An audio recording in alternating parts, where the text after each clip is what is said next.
बिस्मिल्लाहिर्रहमानिर्रहीम अस्सलाम वालेकुम दोस्तों, उम्मीद करता हूँ आप बिल्कुल ठीक ठाक होंगे। दोस्तों आज की वीडियो में हम बात कर रहे हैं रॉयल ओमान पुलिस की जो एप्लीकेशन है उसमें हम अपने मुखालफे कैसे चेक कर सकते हैं, और साथ ही अगर हमको लॉगिन करना पड़े उस एप्लीकेशन के अंदर तो लॉगिन करने के लिए क्या तरीक़ाकार होगा और क्या चीज़ें लॉगिन करने के लिए चाहिए होंगी। ये तमाम तफसील आपके साथ इस वीडियो में शेयर कर रहा हूँ कि ROP की जो एप्लीकेशन है उसमें 2022 के अंदर लॉगिन कैसे करना है। तो चलिए आपको लिए चलता हूं अपने मोबाइल की स्क्रीन पर। जी तो दोस्तों मैं खोल रहा हूँ ROP यानी रॉयल ओमान पुलिस की एप्लीकेशन, और हमारे सामने क्या आता है वो मैं आपको भी शो यहाँ पर करवाता हूँ। जैसे ही इसका इंटरफेस आपके सामने कुछ इस तरह का आता है तो यहाँ पर ये 4 ऑप्शन है आपके पास। यहाँ पर अगर आपने ट्रैफिक फ़ाइन वगैरह चेक करने हैं तो आपने यहाँ पर ट्रैफिक सर्विसेज के ऊपर करना है क्लिक, और इसके बाद में आपके पास कुछ इस तरह का पेज सामने आएगा। तो आपने फ़ाइन चेक करने हैं तो यहाँ पर ये सिविल के ऊपर टिक लगी हुई है,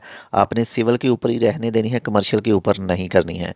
तो यहाँ पर यह है सिविल रजिस्ट्रेशन नंबर, तो यहाँ पर आपने करना है क्लिक, और आपका जो लेबर कार्ड है वो आपने नंबर यहाँ पर करना है इंटर।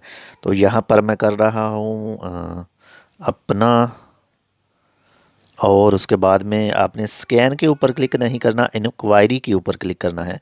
तो आप जैसे ही इंक्वायरी के ऊपर क्लिक करेंगे तो उसके बाद में हमारे पास क्या आएगा, हमारे पास ये एक कैप्चा आएगा, और आपने ये कैप्चा फिल करना है जैसा ही ऊपर लिखा हुआ है, क्योंकि जो भी अंग्रेज़ी के कैपिटल अल्फाज हैं वो आपने सिंपल यहाँ पर ही सेलेक्ट करने हैं। और उसके बाद में है नंबर, और ये नंबर, और उसके बाद में प्रोसीड के ऊपर कर देना है क्लिक। तो प्रोसीड के ऊपर क्लिक करने के बाद में जो भी सर्च की करेक्ट प्लीज़ इंटर, यानी मेरा जो नंबर है वो गलत इंटर हो गया, इस वजह से वो बता रहा है कि आपने नंबर गलत डाला है। तो यहाँ पर मैं दोबारा से अपना जो नंबर है वो इंटर करता हूँ, 78 28 68 29। तो दोबारा करते हैं इंक्वायरी के ऊपर, और इसके बाद में फिर कैप्चा आएगा। तो हमारे पास आ चुका है कैप्चा, यहाँ पर है कैपिटल लेटर 5P5EES और प्रोसीड।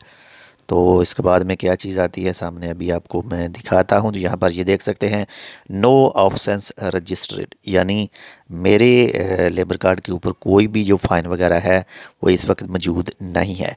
तो यहाँ पर आप बात करते हैं जिन दोस्तों के पास लॉगिन की सर्विस आ रही है लॉगिन के हवाले से, तो उनका क्या तरीक़ाकार होगा, उन्हें क्या करना पड़ेगा। तो यहाँ पर ये 3 डॉट आपको नज़र आ रहे हैं, इसके ऊपर जैसे ही क्लिक करेंगे तो यहाँ पर लॉगिन का ऑप्शन है। तो लॉगिन के ऑप्शन के ऊपर आकर आपसे ये मांग रहा है जी please insert your mobile number. तो यहाँ पर आपने जो मोबाइल नंबर देना है, मैं यहाँ पर ये दे रहा हूँ अपना नंबर, और इसके बाद में क्या आता है वो भी आपको मैं दिखाता हूँ।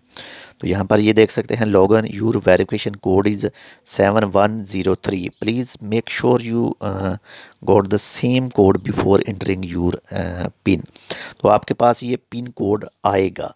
यहाँ पर जैसे ही आप लॉगिन के ऊपर क्लिक करेंगे तो आपके सामने एक चीज़ आएगी जो आपको मैं अभी दिखाता हूँ। ये देखें, no PKI service activated for this mobile number. तो यहाँ पर आपकी सिम के ऊपर PKI सर्विस इनेबल होनी चाहिए, तो तब ही आप ये लॉगिन कर सकते हैं इसके अंदर, रॉयल ओमान पुलिस की ऐप के अंदर। और इसके अलावा जो ओमान के कुछ दूसरे सरकारी वेबसाइट हैं वहाँ पर भी इंटर करने के लिए, लॉगिन करने के लिए PKI सर्विस आपकी सिम के ऊपर इनेबल होनी चाहिए। तो ये PKI सर्विस जो है वो इनेबल कैसे करते हैं, तो ये आपने जाना है अपने जो भी आपकी सिम है उसके ऑफिस में, और उनसे कहना है कि हमें जो अपनी सिम के ऊपर PKI सर्विस है वो इनेबल करवानी है। तो वैसे अगर ओमान टेल वाले जो हैं वो ओमान टेल वाले अपनी एप्लीकेशन के अंदर ही ऑनलाइन जो एक्टिवेट की सहूलत फराहम करते हैं, लेकिन बेहतर है कि आपके पास जो भी सिम हो आप उसके आपके जो भी करीब तरीन ऑफिस है उसका वहाँ पर जाएं और अपनी सिम के ऊपर PKI सर्विस जो है वो इनेबल करवा लें। जी तो दोस्तों ये थी एक छोटी सी मालूमाती वीडियो। उम्मीद करता हूँ आपको पसंद है तो लाइक कर दीजिएगा और शेयर भी ज़रूर कीजिएगा। अगर फिर भी आपके जहन में कोई कमेंट हो, कोई सवाल हो तो आप इस वीडियो पर कर सकते हैं, इंशाल्लाह आपको उसकी रिप्लाई दी जाएगी। मिलते हैं आपसे दूसरी अपडेट के साथ, तब तक के लिए अल्लाह हाफिज़।